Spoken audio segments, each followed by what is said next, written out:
more time. Yes, sir. Jump, high kick, left chin up and right kick. Left chin up and right kick. Go!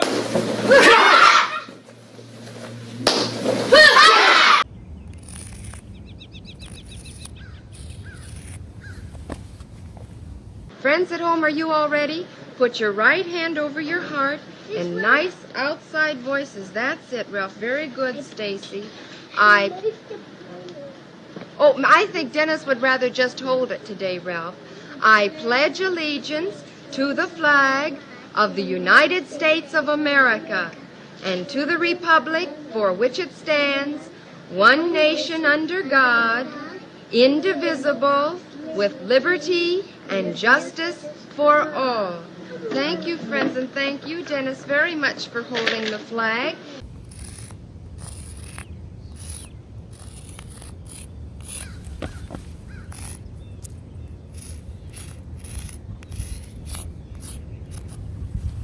Mama, mama, don't you cry. Mama, mama, don't you cry. Your little boy ain't gonna die. Your little boy ain't gonna die. Mama, mama, don't you cry. Mama, mama, don't you cry. Your little boy ain't gonna die. Your little boy ain't gonna die.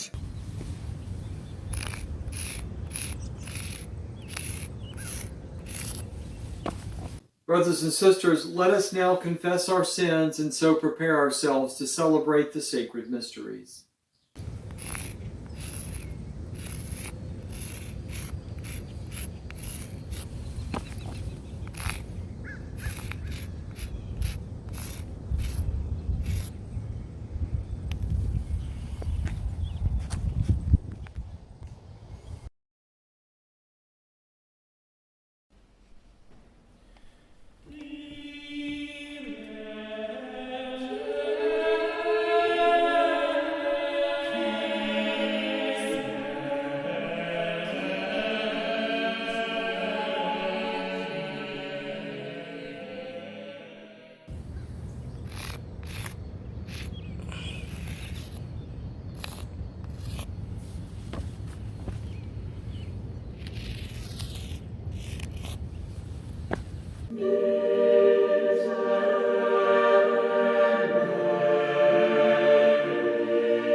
I remember a teacher that I had.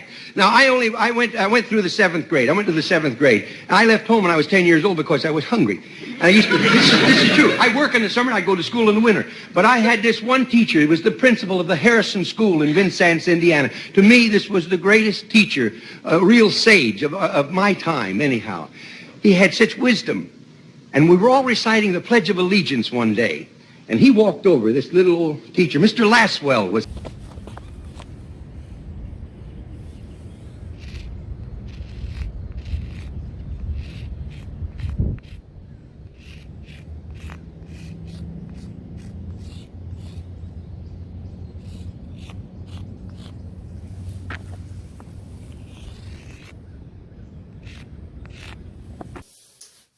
Let us pray.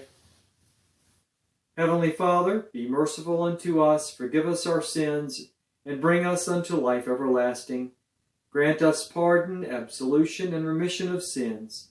In the name of the Father, the Son, and the Holy Ghost. Amen.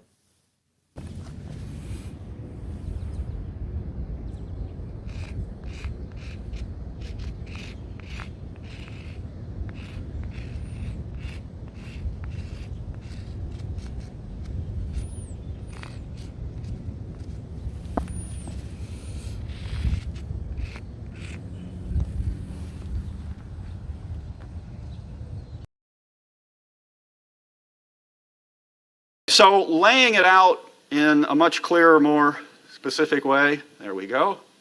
Here's what I'm going to try to convince you of. One, humanity is defined by cooperative communities.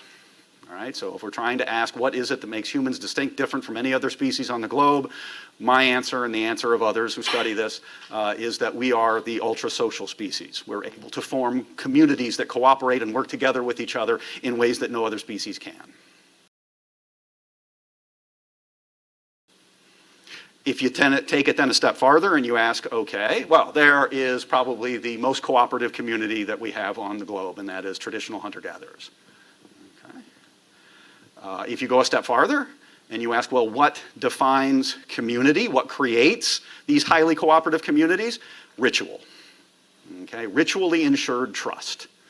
And not just any kind of ritual that exacts some kind of a cost on the individuals that are engaging in the ritual's acts. That's a costly ritual there. That's the Mandan Indian sun dance that they use to initiate new warriors into the tribe, where they embed skewers and hooks in their pectoral muscles, and they hang them from a ceremonial tent. Okay? I guess once you've done that with your comrade, you can trust him in battle. He's not going to run and cut and run when things get tough. Okay? So you can trust him. All right? So costly ritual, then, is the mechanism by which we ensure trust in these very cooperative communities. As a corollary to this, I'm going to argue, okay, how is it that you are going to motivate people to engage in costly rituals like the Mandan Indian sun dance? And not all rituals have to be quite that costly, but they have to exact some kind of a cost.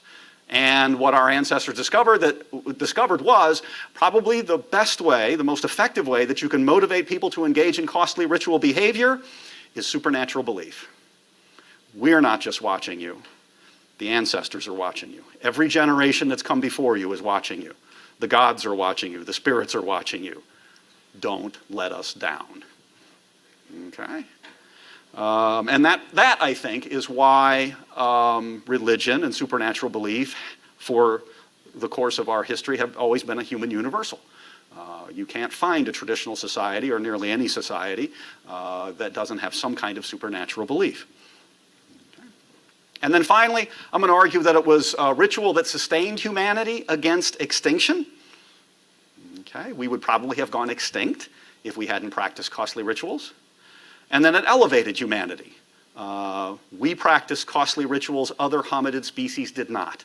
And so when we started spreading out across the globe, the reason why we displaced them is because we were the ritual species and they weren't. And so the reason why we are here talking about this and Neanderthals aren't is because we practice rituals they didn't. Okay? And so the reason why we are here talking about this and Neanderthals aren't is because we practice rituals they didn't.